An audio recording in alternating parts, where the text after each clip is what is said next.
السلام علیکم۔ جیسے آپ کو پتہ ہوگا کہ سمسم کارٹون میں آج تک جو بھی دکھایا گیا ہے وہ سچ ہوا ہے، ان کی پیشن گوئی ساری سچ ہوئی ہے، اور آج ہم آپ کو دکھائیں گے کہ اس میں آج تک جو بھی ہوا ہے دنیا میں ہو بہو رتبہ ہو چکی ہے۔ اس میں دکھائی جانے والی چھوٹی سی چھوٹی تفصیل بھی ہوتا ہے۔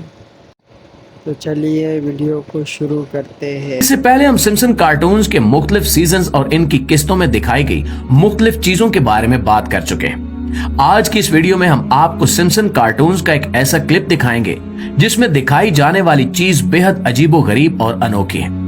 اس میں ایک طرف تو سمسن کا مین کریکٹر ہومر عجیب و غریب ہولیے میں نظر آتا ہے اور عجیب و غریب کام بھی کر رہا ہے۔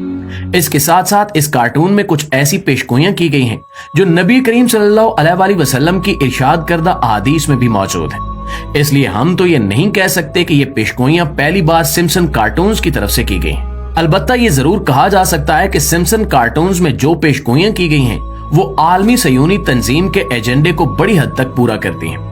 اس کی وجہ یہ ہے کہ نبی کریم صلی اللہ علیہ وآلہ وسلم کی قرب قیامت کے لیے کی گئی پیشگوئیاں یہودی کسی اور انداز سے دیکھتے ہیں اور اس پر کسی اور انداز سے عمل کرنا چاہتے ہیں۔ یہ سب کیا ہے، کیسے ہوگا اور سمسن کارٹونز میں ایسا کیا دکھایا گیا ہے، یہی آج کی ہماری اس ویڈیو کا موضوع ہے۔ ناظرین گرامی، سب سے پہلے اگر آپ سمسن کارٹونز کے یہ کلپ دیکھیں تو آپ کو اس کارٹون کا مین کریکٹر ہومر عرب لباس میں نظر آ رہا ہے اور اس نے سر پر عربیوں کے انداز سے رومال لپیٹ رکھا ہے۔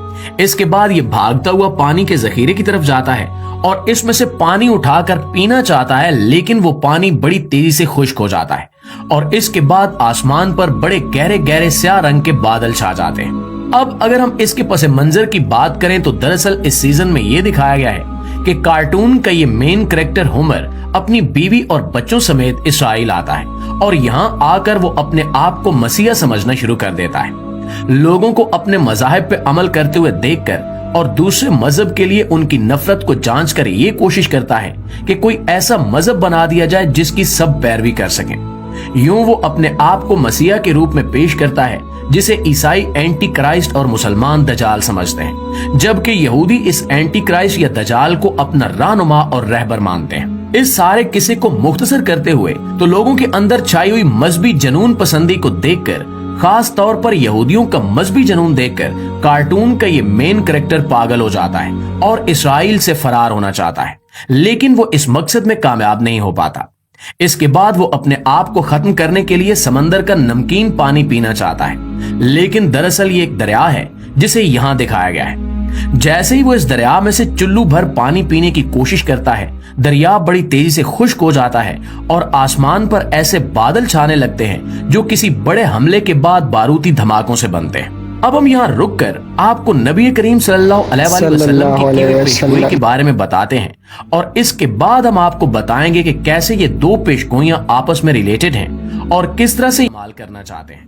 ناظرین گرامی، نبی کریم صلی اللہ علیہ وآلہ وسلم کے ارشاد کے مطابق قیامت اس وقت تک قائم نہیں ہوگی جب تک دریائے فرات کا پانی خشک نہ ہو جائے اور اس میں سے سونے کا ایک پہاڑ نہ نکل آئے۔ سونے کے اس پہاڑ پہ دنیا کی تمام اقوام آپس میں جنگ کریں گی تاکہ سونے کے اس پہاڑ پر ان کا قبضہ ہو جائے۔ اس جنگ میں حصہ لینے والا ہر شخص جہنمی ہوگا اور یہ جنگ اتنی خونریز ہوگی کہ ہر 100 میں سے 99 آدمی مارے جائیں گے اور صرف ایک بچے گا۔ اس کے بعد سونے کا یہ پہاڑ بھی لوگوں کی نظروں سے غائب کر دیا جائے گا۔ یہ بہت بڑا فتنہ ہوگا اور مسلمانوں کو چاہیے کہ اس پہاڑ پر قبضے کی لڑائی میں کسی بھی طرح سے شرکت نہ کریں، کیونکہ جو بھی اس میں شرکت کرے گا وہ جہنمی ہو جائے گا۔ اس کے بعد دجال کا ظہور ہوگا اور دجال کے ظہور کے کچھ ہی عرصے بعد امام مہدی کا ظہور بھی ہو جائے گا۔ امام مہدی جب فلسطین یعنی یروشلم پہنچیں گے اور دجال سے مقابلہ کرنے کی تیاری کریں گے تو اسی دن صبح کے وقت حضرت عیسیٰ علیہ السلام کو اللہ رب العزت آسمانوں سے زمین پر واپس بھیج دیں گے۔ پیارے دوستو، یہ مختلف روایات ہیں جن کے مجموعی مفہوم کو ہم نے آپ کے سامنے بیان کیا ہے۔